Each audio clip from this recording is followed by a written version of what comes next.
une entreprise qui était passée en 2 ans de $0 de chiffre d'affaires aux États-Unis à 100 millions. Oh mon Dieu! On l'avait vraiment enregistré partout où elle faisait affaire. On avait vraiment été très, très, très prudents. Et plusieurs années par la suite, elle a été vendue. Et je me rappelle être en ligne avec un avocat, 2 avocats de l'acheteur américain qui étaient à Chicago et à New York et qui, là, faisaient une vérification diligente de ce qu'on avait fait aux États-Unis.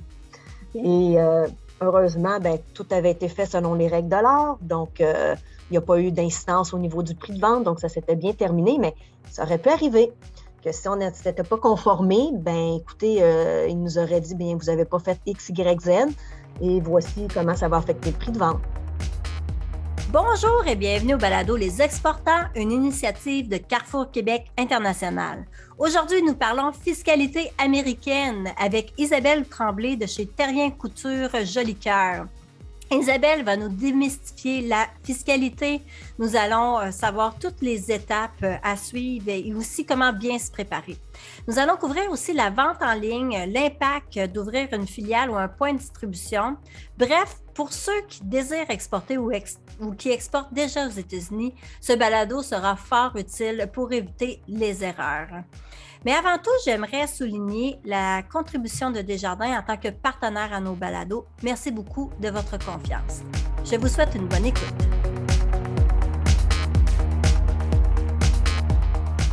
Desjardins est fier de présenter Les Exportants, une série balado sur l'exportation réalisée par CQI. Pour du soutien avec vos services internationaux, visitez desjardins.com/entreprise. Bonne écoute!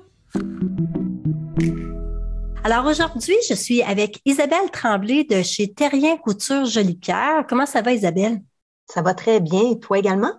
Oui, ça va bien. Ça fait 20 ans maintenant que tu es fiscaliste.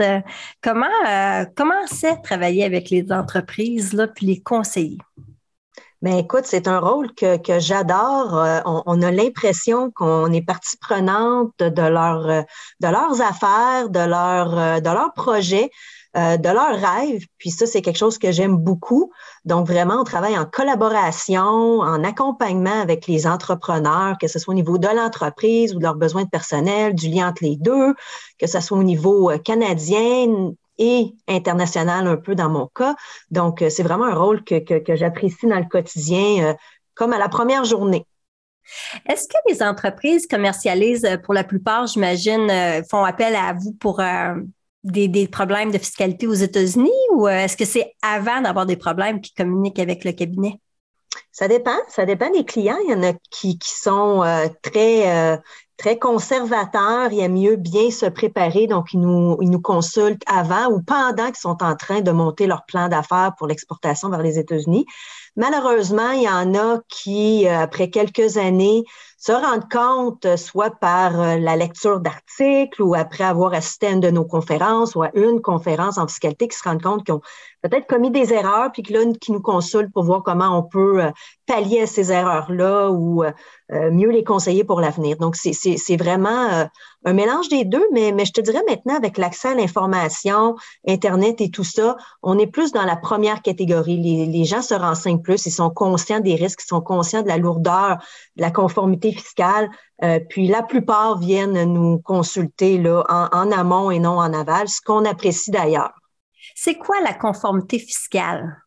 La conformité fiscale, c'est le fait de se conformer aux règles fiscales, aux lois fiscales, de produire les déclarations et les formulaires qu'il faut produire et de s'assurer qu'au niveau fiscal, on respecte toute la réglementation et les lois. Puis du côté, quand on exporte vers les États-Unis, c'est les règles autant au niveau canadien qu'américain. OK, donc les deux règles s'appliquent. Donc, les gens, quand ils arrivent, ils ont des formulaires à compléter. Toi, tu les aides à savoir quel formulaire compléter. Est-ce que ça change d'un État à l'autre? Oui, tout à fait, parce qu'en termes de fiscalité américaine, c'est une expression qu'on entend souvent que la fiscalité américaine, c'est 50 pays en un. Pourquoi? Parce qu'on a la juridiction fédérale, mais on a aussi toutes les juridictions étatiques. Étant donné qu'il y a 50 États aux États-Unis, bien, on est pris avec des règles parfois similaires, parfois identiques, mais parfois très différentes d'un État à l'autre. Donc, c'est ce qui rend la conformité un petit peu plus lourde quand on est aux États-Unis, mais c'est quand même quelque chose qui se fait très bien. Puis, dans certains cas, c'est pas grand-chose à produire, mais il faut quand même produire pour se protéger. Si on démystifie ça, là, dans le fond, c'est des taxes qu'il faut payer à l'État. C'est comment ça fonctionne? Moi, j'exporte un produit. Qu'est-ce que je dois faire? OK. En fait, comme je disais, il y a 3 paliers de juridiction. Donc, dépendamment de votre modèle d'affaires, il faut regarder ces 3 paliers-là. Il peut en avoir plus, parce qu'il y a certaines mêmes villes et comtés aux États-Unis qui imposent les revenus. Donc, on va regarder au niveau fédéral. Puis en fiscalité, il y a 2 familles aussi. Il y a les impôts, donc ça, c'est les impôts sur le revenu.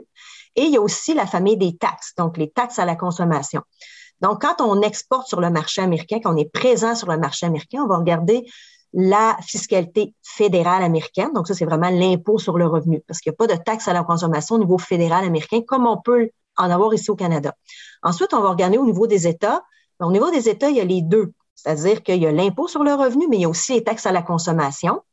Okay. Et comme je vous mentionne, dans les États, dans certaines villes et comtés aussi, on peut avoir soit de l'impôt sur le revenu et aussi des taxes à la consommation.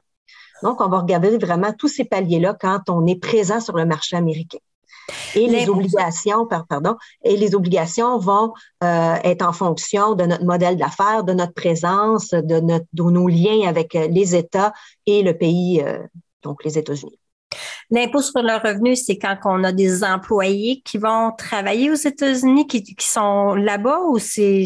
Pas nécessairement. Pas nécessairement. Il y a plusieurs circonstances où on peut être assujetti à l'impôt sur le revenu.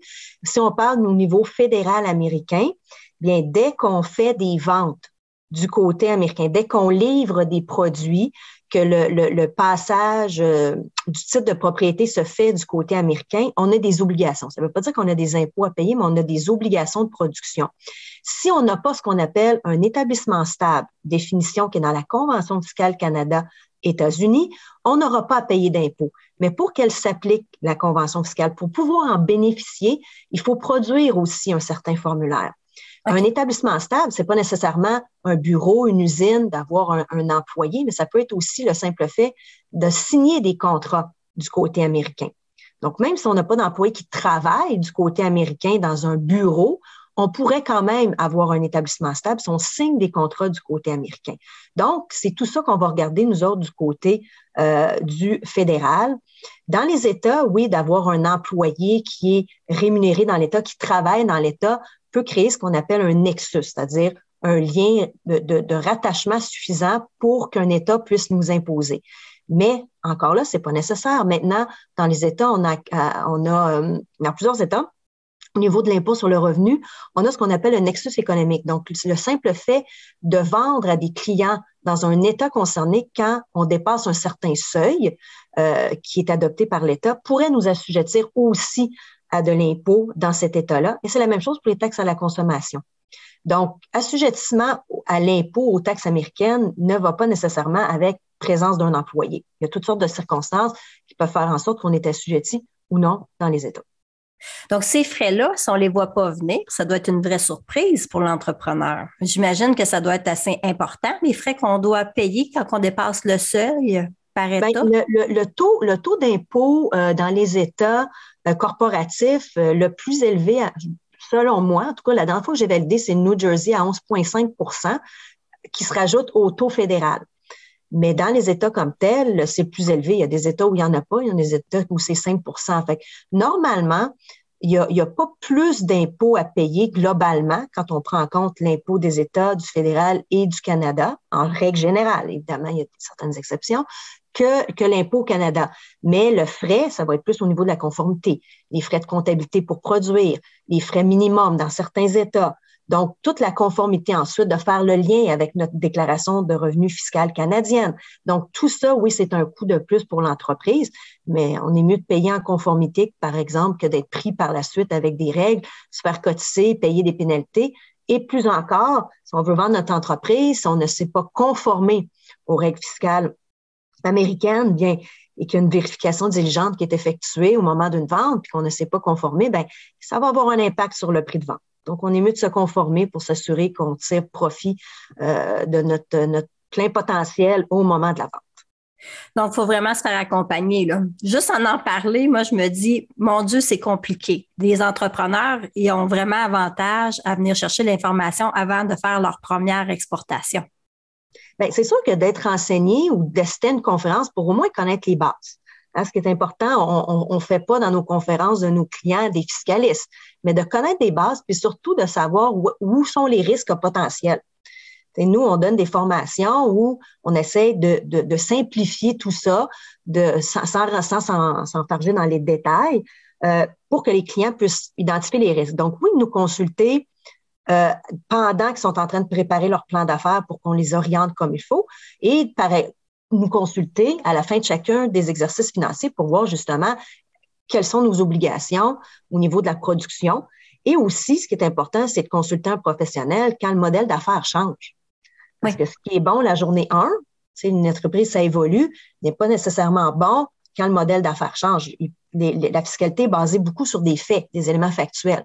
Donc, quand les faits changent, des fois, on a des surprises, puis notre fiscalité change également. Donc, dans ces circonstances-là aussi, il faut consulter.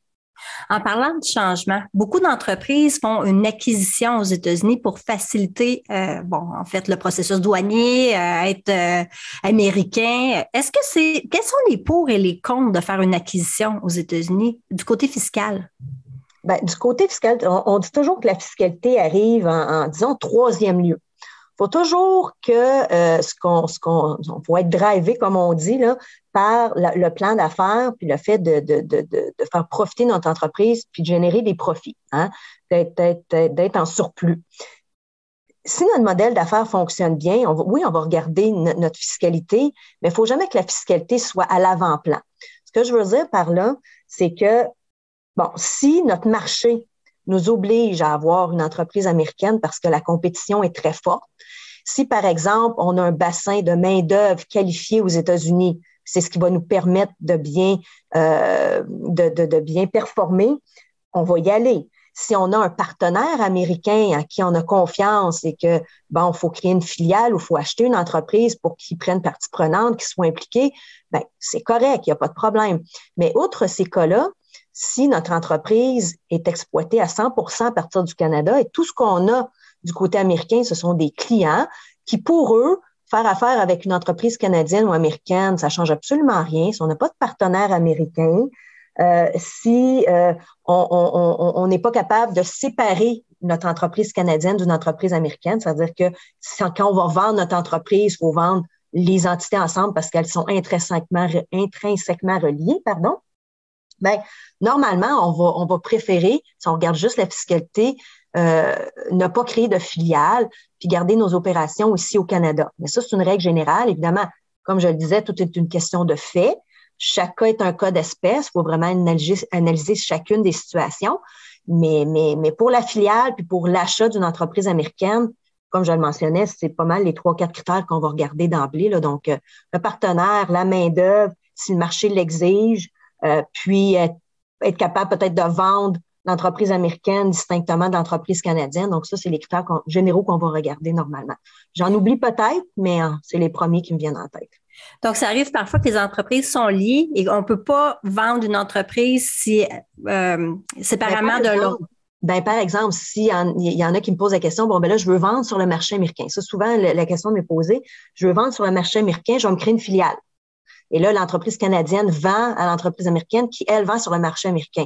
Fiscalement, c'est pas la meilleure des options quand on regarde juste la fiscalité. Parfois, on n'a pas le choix. Comme je vous dis, si c'est ce qui nous permet de percer le marché américain, on est mieux de payer un petit peu plus d'impôts que de ne pas faire d'argent. Mais en règle générale, quand on regarde que la fiscalité, c'est pas le meilleur modèle d'affaires. Donc, dans ces cas-là, souvent, on dit aux clients, pourquoi vous voulez vous créer une filiale? Si c'est vraiment on n'a pas le choix de percer le marché ou notre fournisseur nous oblige à être présent ou peu importe la raison, on va y aller. Si c'est juste de dire, c'est parce que je vends à des Américains, on est capable de vendre avec une entreprise canadienne. OK. Donc, fiscalement parlant, normalement, c'est préférable. La meilleure raison pour aller s'établir aux États-Unis serait, je manque de main-d'œuvre, j'ai besoin d'un autre un autre plan de production, donc je vais aller aux États-Unis, je vais être plus proche de mon marché, plutôt que de dire, ça me tente pas de passer les frontières, c'est difficile, je vais aller me faire un entrepôt là-bas. Là, ça devient un peu problématique. Ben, en fait, si c'est juste pour l'entrepôt, on peut quand même louer un local comme entreprise canadienne et entreposer nos produits, puis faire de la logistique de livraison à partir d'un entrepôt. Hein. On n'est pas obligé d'avoir une filiale pour ça non plus. Là. OK. Donc, ça, côté fiscal, est-ce que ça a beaucoup d'impact quand on a un oui, entrepôt? il pourrait. Au niveau fédéral, si le lieu ne sert que d'entreposage, ça ne créera pas d'établissement stable. Au niveau des États, par contre, ça peut créer ce qu'on appelle un nexus physique. Donc, effectivement, dans les États où il y a l'entrepôt, où il y a les biens qui nous appartiennent, ça peut créer justement un assujettissement à l'impôt là, de cet État-là et une obligation aussi au niveau de la perception des remises des taxes de vente. OK. On a parlé du fait que quand on vend aux États-Unis, si on signe des contrats, ça avait un impact fiscal. Ça, j'aimerais ça qu'on en parle un petit peu plus. Comment ça? Oui. En fait, c'est dans la Convention fiscale Canada-américaine, on a le concept, on a parlé un petit peu d'établissement stable. Évidemment, un établissement stable, c'est un lieu, donc ça peut être une usine, un bureau, une succursale, mais aussi un employé ou quelqu'un qui est dépendant avec l'entreprise, donc pas un agent indépendant, là, un tiers là, qu'on engage pour faire notre prospection, qui signe des contrats pour nous aux États-Unis, ça, c'est pas un problème. Mais si c'est vraiment un dirigeant de l'entreprise ou un employé qui signe du côté américain des contrats pour des ventes pour une compagnie canadienne, ben ça crée un établissement stable. Okay. Et c'est comme si on avait un bureau là-bas et donc un assujettissement à l'impôt fédéral américain. Donc, il ne faut pas trop s'emballer quand on est dans une foire commerciale. J'imagine que ça doit être difficile de dire j'arrête le processus de vente, puis on va le faire au retour quand je vais être au Canada. Encore une fois, si c'est pas possible pour vous puis vous le faites, il va falloir juste payer de l'impôt du côté américain sur nos sources de revenus reliées à cet établissement stable-là, donc reliées au contrat qu'on a signé à cette foire-là. C'est correct. Il faut juste être conscient de ça. Mais la plupart des clients vont dans les foires commerciales, puis font de la prospection, de la sollicitation, se font connaître, puis effectivement reviennent au Canada, puis par la suite contractent une fois qu'ils sont ici. Mais c'est important, effectivement, là, puis ça, je ne l'ai pas mentionné, de ne pas négocier au niveau de la foire commerciale tous les termes, les conditions, puis de serrer la main, puis de revenir au Canada, puis que ce soit juste une question de formalité. Ça, c'est important aussi, là. OK, parce que ça serait tentant de faire ça. J'imagine intuitivement. Mais ça ne passe pas aux fins fiscales. Okay. Vente en ligne maintenant. Là, on vend aux États-Unis. Est-ce que, du point de vue fiscal, est-ce qu'il y a des impacts pour la vente en ligne? Encore une fois, on revient encore à nos concepts. On va regarder le fédéral. Puis là, le fait de vendre de manière régulière et continue à des clients américains, quand le passage du titre de propriété se fait du côté américain, puis en vente en ligne, c'est le cas dans 99,9% des cas. Hein, on s'occupe de la livraison, on s'occupe du dédouanement, on s'en va porter la marchandise chez le client. Donc, quand on fait ça, on a un assujettissement aux revenus pour payer de l'impôt américain. Donc, parce qu'on a une source de revenus américaine. Maintenant, on revient à notre convention fiscale qui nous dit, bien écoutez, même si vous avez une obligation de payer des impôts d'un ou de l'autre côté de la frontière. Ici, c'est les États-Unis. Si vous n'avez pas d'établissement stable, vous n'êtes pas obligé de payer des impôts. Toutefois, et c'est là où la plupart quelques-uns d'anciens clients ou de clients qui ne nous ont pas consultés en amont vont faire une erreur, c'est-à-dire de penser que parce qu'il n'y a pas d'impôt à payer, on n'a rien à faire. Pourquoi? Parce que quand on veut bénéficier de l'allègement de la convention fiscale pour venir dire à nos voisins du Sud, moi, j'ai pas à payer d'impôts malgré vos règles internes parce que je bénéficie de la convention fiscale car je n'ai pas d'établissement stable. Bien, on doit produire certains formulaires pour en bénéficier. Donc, ne pas payer d'impôts ne veut pas nécessairement dire ne pas avoir d'obligation de conformité. Ça, c'est au niveau fédéral. OK. Puis, est-ce que quand on fait notre déclaration d'impôt, est-ce que quelqu'un nous le dit, tu devrais produire ce document? C'est nous. Quand nos clients nous consultent, nous, qu'est-ce qu'on fait? C'est qu'on fait un diagnostic d'entreprise où l'on regarde c'est quoi le modèle d'affaires, qu'est-ce que la personne vend, comment elle le fait.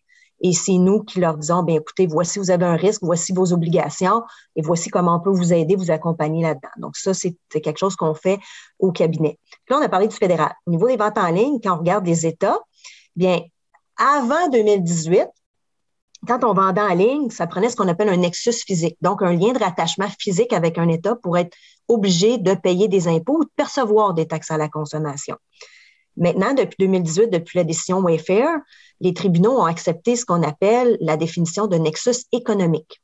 Donc, qu'est-ce que c'est? C'est que dans la mesure où on livre des produits dans un État, si nos ventes dépassent un certain seuil, et ce seuil-là, le minimum que j'ai vu, c'est 100 000 bien, on peut être tenu quand même de produire des déclarations de revenus et payer des impôts dans ces États-là parce qu'on a ce qu'on appelle un nexus économique. C'est quoi un nexus économique? C'est des sources de revenus qui proviennent de l'État. Okay. Donc, ça, c'est au niveau de l'impôt sur le revenu. Et le même concept s'applique au niveau des taxes à la consommation. Donc, c'est bien important, si notre produit est taxable, de faire attention et d'avoir d'avoir la suite de nos ventes, un suivi dans nos ventes pour voir quand est-ce qu'on atteint le seuil. Pour voir si à partir de ce moment-là, pour voir si on a des obligations de s'enregistrer, de percevoir et de remettre des taxes à la consommation. Ça, c'est quand on gère nos ventes. Quand on passe par des plateformes de facilitateurs, là, des marketplace facilitators comme Amazon ou eBay, des choses comme ça, normalement, eux le prennent en charge pour nous. Fait que ça, c'est quand même relativement facile. OK, ça l'enlève. Avec la pandémie, plusieurs personnes ont commencé à vendre en ligne là, je pense à des petites entreprises, là, des produits de consommation comme, je sais pas moi, des bijoux, des chandelles, des trucs comme ça, là, puis ils en vendent un petit peu partout dans le monde. Est-ce que les lois fiscales, là, quand c'est des petits montants, est-ce que ça s'applique quand même à ces personnes-là? Ben, je pourrais pas vous dire partout dans le monde, je connais pas la fiscalité de tous les pays. Je peux vous parler des États-Unis, on vient d'en parler, et au niveau de l'Union européenne aussi, ils ont leurs règles à eux au niveau des ventes, mais ils ont des plateformes maintenant en Union européenne où c'est beaucoup plus facile. On s'enregistre à un endroit, on peut vendre partout en Union européenne. Donc, la fiscalité, c'est vraiment adapté au commerce en ligne et c'est beaucoup plus facile pour les entreprises maintenant de se conformer, si on veut. OK. Quelles sont les étapes qu'une entreprise devrait suivre là? Quand on commence à exporter aux États-Unis, là, on a plusieurs clients, nous, là, qui débutent, là, puis ils font leur premier envoi. Là. C'est quoi qu'ils devraient faire au niveau fiscal? C'est vous appeler, faire votre formation? Ben oui, de suivre la formation, c'est toujours une bonne idée pour au moins connaître les bases. Et sinon, quand ils nous appellent puis on fait le diagnostic, on leur fait un petit cours de fiscalité 101 où on explique là, les bases de nos formations. Donc, quand même, ils sortent avec de l'information qui leur permettent, comme je vous dis, d'identifier normalement les risques. Puis c'est ça. Donc, c'est vraiment là de pas y aller les yeux fermés ou avec les œillères puis dire, ben, OK, je m'en vais dans un autre pays, il n'y a pas de règles. Il y en a des règles. Il y en a, puis même si on est près des Américains, c'est un autre pays, ils ont leur propre législation. Faut être conscient de ça. Et plus que ça, puis ça n'a rien à voir avec la fiscalité, mais ce qu'on voit souvent en pratique, là, c'est des gens qui ont un plan, un modèle qui implique qu'ils doivent entrer du côté américain. Et souvent, c'est là où le bas blesse parce que on n'entre pas aux États-Unis comme on veut. Hein. Il y a des visas, il y a des permis de travail. Et même, bon, je suis pas une spécialiste des visas puis d'immigration américaine, mais c'est là souvent où on dégonfle un peu les ballons parce qu'on n'est pas capable de rentrer. Donc, il faut faire attention au niveau du plan d'affaires, de venir nous consulter, notamment pour la fiscalité, mais aussi pour les aspects légaux ou migratoires pour s'assurer que le plan tienne la route. La problématique, j'imagine, arrive quand on veut aller faire notre développement des affaires seul aux États-Unis puis on veut se rendre souvent. C'est là que ça peut apporter certaines problématiques? Ben, au niveau du développement des affaires, de faire de la prospection, de la sollicitation, des activités accessoires, ça, c'est pour prendre des mesures, des données.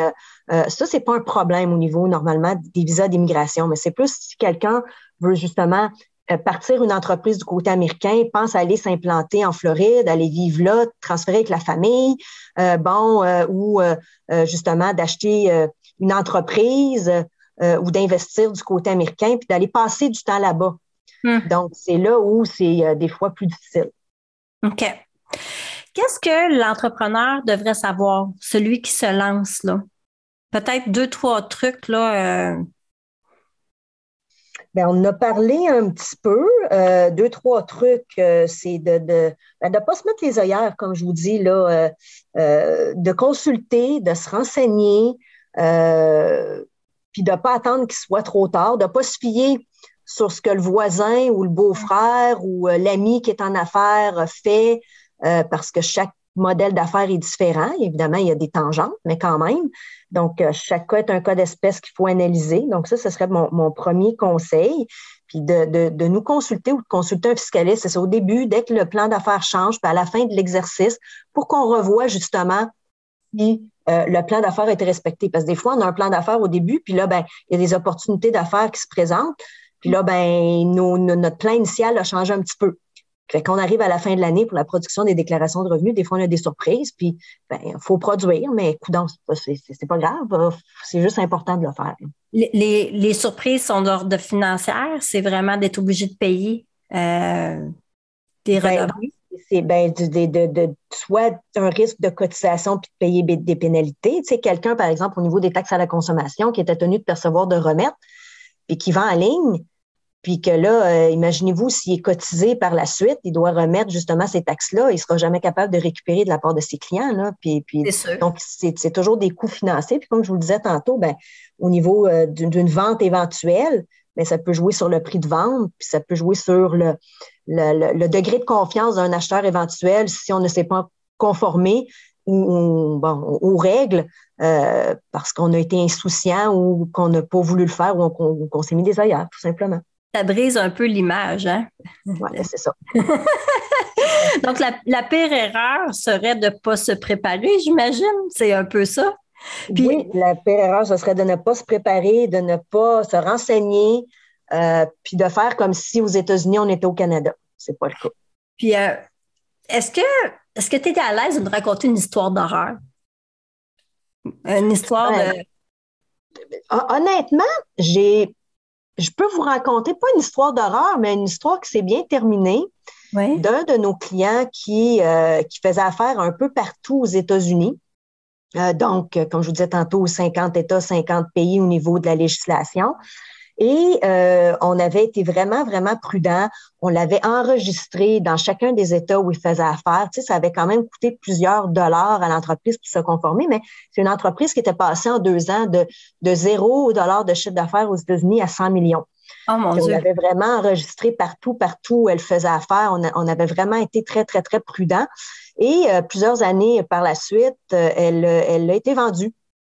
Et je me rappelle être en ligne avec un avocat, 2 avocats de l'acheteur américain qui étaient à Chicago et à New York et qui, là, faisaient une vérification diligente de ce qu'on avait fait aux États-Unis.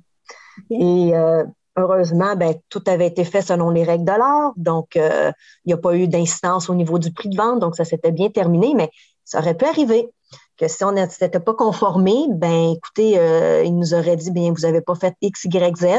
Et voici comment ça va affecter le prix de vente. Donc, ça arrive. Bien terminé parce qu'on a été prudent, mais ça arrive. On a un autre de nos, c'était pas nous autres qui étaient au dossier, mais il avait omis de produire justement les formulaires dont je vous disais tout à l'heure pour bénéficier de la convention fiscale. Ça faisait 17 ans des affaires aux États-Unis. Puis bon, ben, il s'est fait vérifier, mais voilà. Une erreur aussi, c'est quand on demande les numéros. Quelque chose que j'ai vu aussi dans le passé, quand on demande les numéros pour produire des déclarations fiscales américaines, ça prend ce qu'on appelle le EIN, le Employer Identification Number. Puis quand on demande ce numéro-là, faut écrire depuis combien d'années on fait affaire. Il y a des clients qui pensent que c'est depuis combien d'années au Canada. Mais c'est depuis combien d'années aux États-Unis? Fait que ça aussi, j'en ai vu, mais ça aussi, c'est correct qu'on a communiqué avec les autorités fiscales où quand on a le client produit, il a écrit, bon, depuis 20 ans. Là, ben, il nous a dit, OK, produisez des déclarations de revenus pour 20 ans dans ce cas-là.